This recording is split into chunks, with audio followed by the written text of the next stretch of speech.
Hi book lovers! My name is Christina and welcome back to Cozy Novel Niche.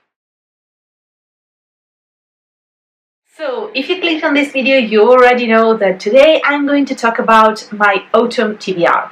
And to be completely honest, autumn is one of my favorite seasons, and it's one of my favorite seasons reading-wise too, because each and every month in autumn feels very specific for me and very evocative. I don't know, it just gives me a specific idea of what I want to read, what vibes I'm going to enjoy for that month.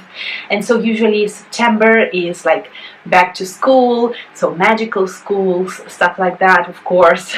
And then it's also all about getting into autumn, into that cozy vibes. That's the vibe for September for me. And then there is October, and October of course is spooky, witchy.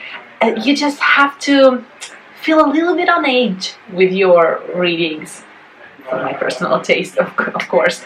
And then we have November, and for me November, since I joined BookTube, is always non-fiction November, so I will read for sure a lot of non-fiction, and you won't find those books here. For non-fiction November, I usually film a completely different video in October. So here you will have the books that I hope to read in September and in October. And November, again, non-fiction plus just all the more chilly books, things that make you think about cold and mist and a little bit more moody, stuff like that. So that's the vibes that the autumn months give to me, apparently. And here we are with the books that I would love to read in September and October. I divided them in September books and October books. There are too many. I will never read them. And these are even not all of the books that I really wanted to pick from my bookshelf. That's the problem. There are too many, and they're not all. I just have a lot of books that I was preserving for this season, so yeah, it is what it is. But let's start with the very first book that I have here. The first one is a book in Russian, but it's written originally in English. It's a book by Rosamunde Pilcher, and it's called September. I have this beautiful hardcover edition in Russian that my grandma gifted to me, and I've already read a book by Rosamunde Pilcher, and something that I can already tell about this author, sorry, my dog just entered the room. Something that I can tell about this author is that she's very gentle with her descriptions and her characters. It's usually a slow-paced, kind of cozy environment. It still deals with some aspects of real life, so it doesn't shy from harsher topics, I guess, but everything is done in a very elegant and delicate way. And in this book, I only know that it is set, it starts in May actually, but the title is September, so of course I want to read it in September, and come on, this beautiful orange rusty cover just screams autumn to me. And in this book we are following people who are in this big, I believe, mansion in Scotland, and they're all gathering together for the 18th birthday of the daughter of the owners of the manor, and a lot of different characters gather all together, and we will follow their lives, what happened, and just miscommunications, loves, I think, misunderstandings, and then coming back together. Just life. It's literary fiction about life in general, but I love what this author is able to do with words, and I cannot wait to read a book in Russian. It's been a long minute since I've read something in Russian for the last time. Not for the last time, the last time. You can see that I've not spoken English for a little bit. Yeah, I definitely can. And so this book is set in the 80s, I believe, in Scotland. And it's actually pretty big. It doesn't seem so, but it is 540 pages. So it's kind of a chunker. It doesn't look like one, but it is. So I hope to get to it during this period of time. Of course, September would be ideal, but I don't even know if I can manage to finish a 500 and something book in Russian in just 1 month at this point of my life. But let's move on, and let's move on to something completely different. This is a book printed and in English it's called The Bookshop and the Barbarian by Morgan Stang. I believe that this is a self-published book because I cannot find anywhere the title of the publisher, the name of the publisher, so I believe that it's self-published by the author. This one is actually small, it's 189 pages. It is also printed in quite a big font, but what I know about this book is, first of all, again, colors that remind me of autumn, so it instantly goes in the autumn pile for me. And it's a book about a bookshop and a barbarian. We're following a main character who opens this bookshop, but when she buys the place actually comes with some squatters inside, and so she's forced to hire a barbarian who just needs to get rid of these people and free the place in order to start the bookshop activity. And I think that it says that it's comedic, cozy fantasy with a bit of slice of life, sapphic rom and sapphic romance, and low stakes. So, I mean, it's short and sweet, it's about bookshops, so of course it immediately makes me think about autumn, because bookshops in autumn and the libraries in autumn, just chef's kiss. So this is a small read that I think I will be able to manage. I will be able to squeeze inside my reading experience this autumn.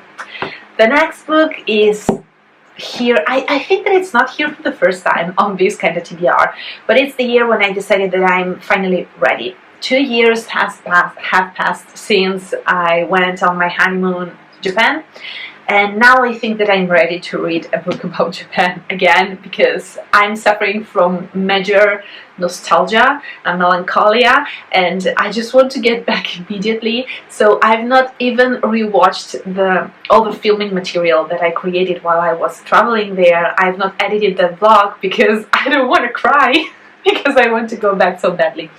But this is a book about Japan. It's written by an Italian author, Valentina Sgambato. It's called Un anno di Giappone, viaggi e pensieri nelle stagioni del paese celato, autunno. And this book was supposed to be one of 4 books. I don't know if the other ones actually came out or the project just stopped there, I'm not sure. But I know that there is an English edition of this book, and it's called 4 Seasons in Japan, Autumn. And it is what the title says to you. This book is set in autumn, and the author actually talks about her own experience in Japan while she was traveling. So it's part her recollections and part a sort of travel guide for the places to see, the things to eat, and I just want to get back into that mood, and I want to read the experience of someone else. So this is one of the books that I would definitely love to read, and I would love to visit Japan in autumn. I think that it's just mesmerizingly beautiful, all of the colors and all of the food that they have that is just perfect for the moment of the year when everything becomes a little bit more chilly outside, so just perfect. So I hope to read this one, and again, this one doesn't seem like very long, but it's 450 pages. Again, only big books for whatever reason. And the next 2 are actually middle grades on this list. This one is on the list because of the cover, and if you remember, this was part of my haul in Paris. I bought this book at Shakespeare & Co. And this is a book that's written by Michael Brun Erno and illustrated by Sanoe. And the illustrations inside are just absolutely beautiful. I mean, I just want to find a book, like a proper page for you. This is lovely, absolutely lovely. This book, of course, is written in French. This is a middle grade, and it's about our 2 main protagonists. The fox one is a librarian or a bookshop seller, I'm not sure, and the other one is the second protagonist that we have here, and he's actually the character that starts losing his memory, and so he wants to find again the book that he's written when he was younger, so that he will be able to recollect at least some parts of himself.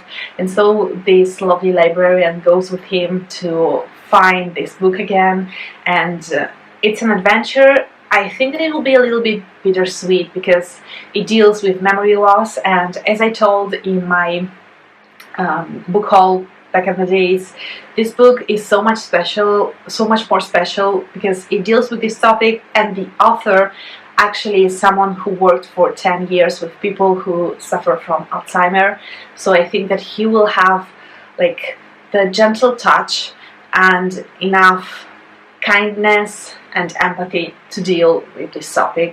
Plus it's a middle grade, so I think that it's very fascinating to deal with such a difficult topic in a book for younger readers. So I cannot wait to see this one. And of course, I mean, the colors of the book, everything here just says that it's like it's autumn, it's fall in this book. You cannot tell me and convince me otherwise. So yeah. And then the other middle grade that I have here is the second one in duology. So finally I will start and finish something this year. Yay for me! And this is the second book in the Eva Evergreen series. This is Eva Evergreen and the Cursed Witch. The first one is Eva Evergreen, the Semi-Magical Witch. And this book is so lovely. I adored the first one, actually. It was a lovely spring read for me, I think. It had like some major inspiration taken from Kiki Delivery Service, the Ghibli movie. And this is the sequel. This, I cannot of course tell you a lot about this specific book without spoiling the other one, but the first one ended on a major cliffhanger, so I really wanted to know what's next. And this book closes this chapter and closes the adventure. And again, this one is 360 pages long, so yeah, this again is not a very short one, but I cannot wait to get to it. The first book was cozy, coastal, middle grade fantasy, and I don't know what to expect from this one, but I hope that it will just reconfirm my opinion about the first book. Oh yeah, and it's by Julie Abe, not sure about the pronunciation. And this concludes the books that I would love to read in September. Yeah, as if I will never read all of those books in September, because then we have October. And in October, as I told you at the beginning of this video, I'm all for like more spooky vibes, a little bit more creepy things. So here I have 3 books that I don't even know if I will be able to reach to at this point. And I have one book in Italian that's called Il Terzo Grimm, written by Luigi Barnaba Frigoli.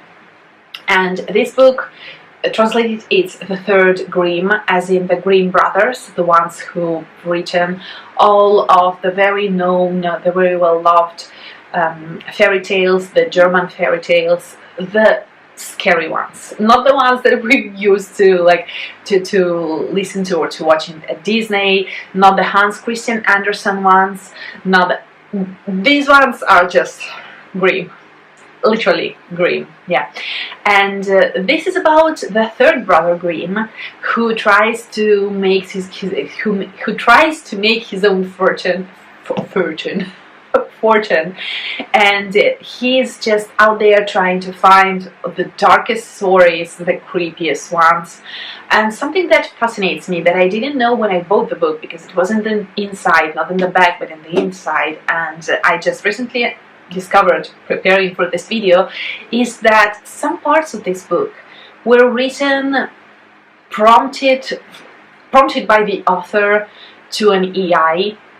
Like some parts of the fairy tales that he describes are prompted by the author to the EI, and so I'm very curious to see what happens and if I will enjoy it, because I'm very on the fence on the whole EI thing, and I don't know.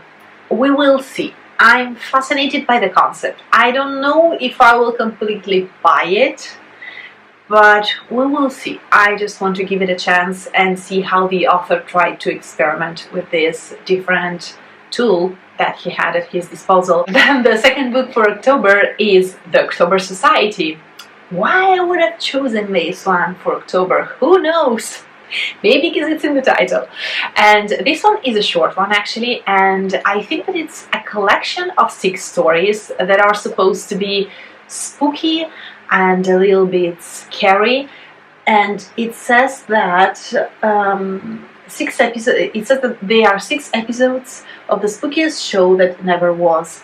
A series only found in the setting between channels that can only be watched on broken TVs in dusty attics and dumb basements. So, I'm in for it. I mean, I love to be spooked a little bit, but just the tiniest bit, because I'm a huge chicken. I am a scary cat. So yeah, I hope that it's a little bit spooky, but not too much. I will let you know. I know that there is the first one and the second one, so I only own this one, and I will see if the second one will be something that I will be interested in getting to after this. And the very last one, fortunately, doesn't need an introduction, because Dracula by Bram Stoker. I've never actually read the whole book, so I would love to, because there are a lot of adaptations, a lot of retellings, a lot of books that are inspired by, and I really want to firstly read like the OG book and then read maybe the other ones. Like, for example, I would love to read A Dowry of Blood, Blood Dowry or something like that, but since I've never read the original one, I don't want to go there without this kind of context. So I hope to get to this one. This is actually a chunker.